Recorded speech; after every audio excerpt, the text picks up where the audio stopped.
Good morning সবাইকে।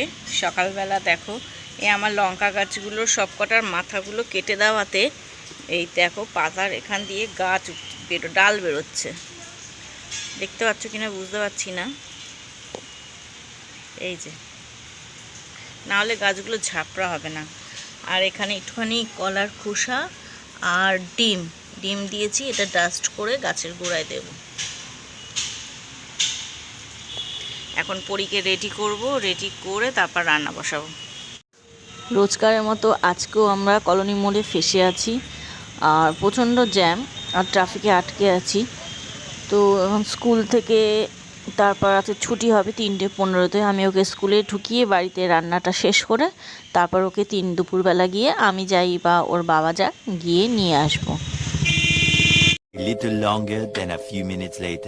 School থেকে এসে গেছে, পরীকে ফ্রেশ করে দিয়েছি, জামা কাপড় ছাড়িয়ে দিয়েছি। এবার পরী খাবে, খেয়ে দিয়ে উঠে তারপর একটু রেস্ট নেবে।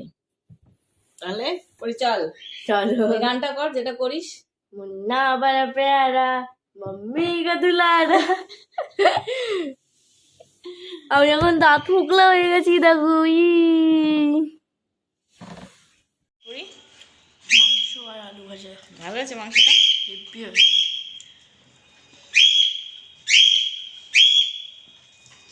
আর এদিকে যথারীতি পাখিগুলো একইভাবে ডেকে আসছে। দেখো সকালে ঘুম থেকে ওঠা থেকে এরকমভাবে ডাকা শুরু হয় ওদের।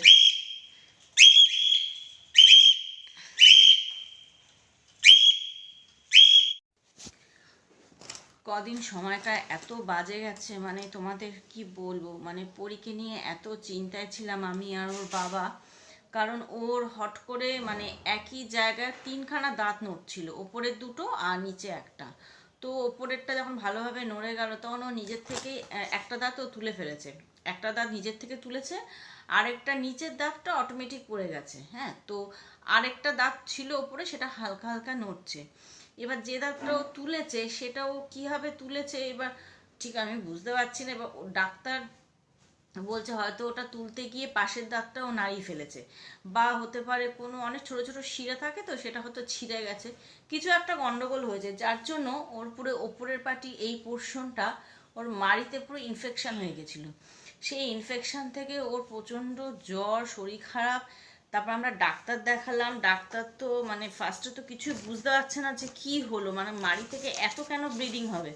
তারপর সাথে সাথে দেখো আমরা এক্সরে করে নিয়ে আসলাম, সাথে সাথে দেখো বোঝা যাচ্ছে কিনা, এই যে এক্সরে করে নিয়ে আসলাম। তো এই যে এখানে বোঝাই যাচ্ছে না, দাঁড়া এটা পজ করে আমি টর্চ জ্বালাচ্ছি। এখানের এই যে এই দাঁতটা তুলতে গিয়ে মানে একটা দাঁত, যে দাঁতটা নড়ছিল তার সামনে দিয়ে দাঁত অলরেডি উঠে গেছিল, তো করতে গিয়ে কিছু একটা গন্ডগোল হয়েছিল, যার জন্য এই পোর্শনটা পুরো মাড়িতে ওর ইনফেকশন হয়ে লাল হয়ে মানে অনেক প্রায় 1 সপ্তাহ মতো আমরা ভুগলাম। যাই হোক, আবার ডাক্তার ওষুধগুলো দিয়েছিল ভালো ভালো, ডাক্তার ওষুধ দিয়ে ডাক্তারের কথা মতো সব কিছু মেনে গুনে তো এখন পরি ভালো যে ও। আর ওই ইনফেকশন থেকে ওর এই ঠোঁটের এই জায়গাগুলো তো পুরো ইনফেকশন হয়ে গেছিলো।